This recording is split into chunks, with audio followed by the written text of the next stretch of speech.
There are times where it's really hard to slow our minds down, stop our minds from racing, and let our thoughts go.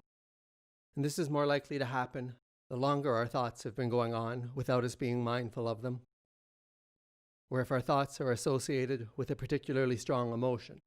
Because, as we've discussed before, our thoughts and our feelings are closely connected. And so if we're worrying because we're feeling anxious, our anxiety is likely to cause us to worry even more.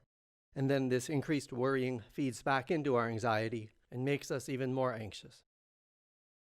And so if you're having trouble letting go of your thoughts or slowing down your mind, you can try taking a step back from your thoughts and looking at things from a different perspective by reframing your thoughts with what we call cognitive restructuring.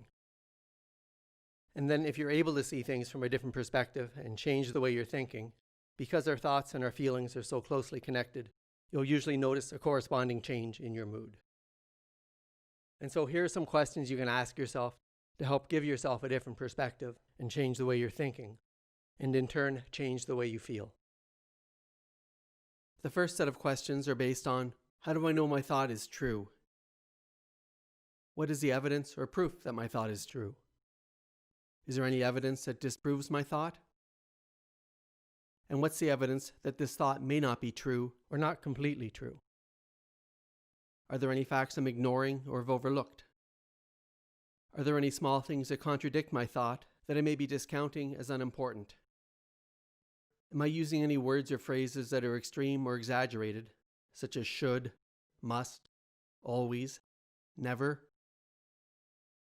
Am I reading someone else's mind and treating that as fact?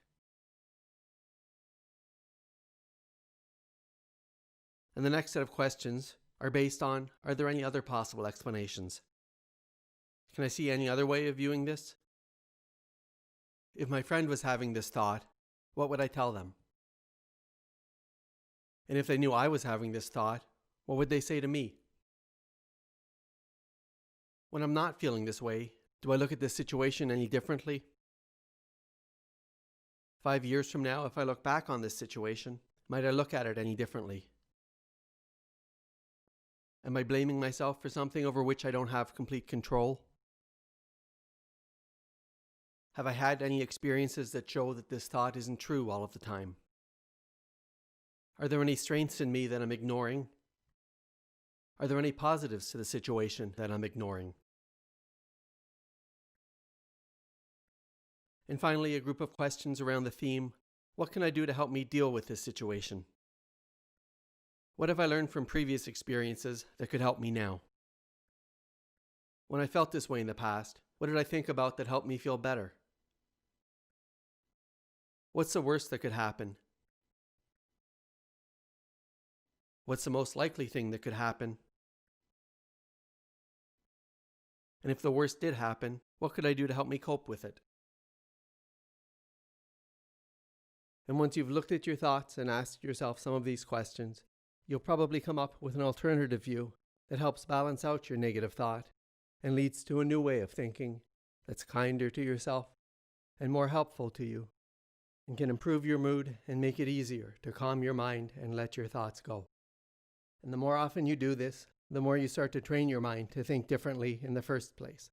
And so these negative thoughts come up less often, which is what we mean by cognitive restructuring. You're not just changing the way you think in this moment, but restructuring the way your mind works and developing a new and less negative way of thinking altogether.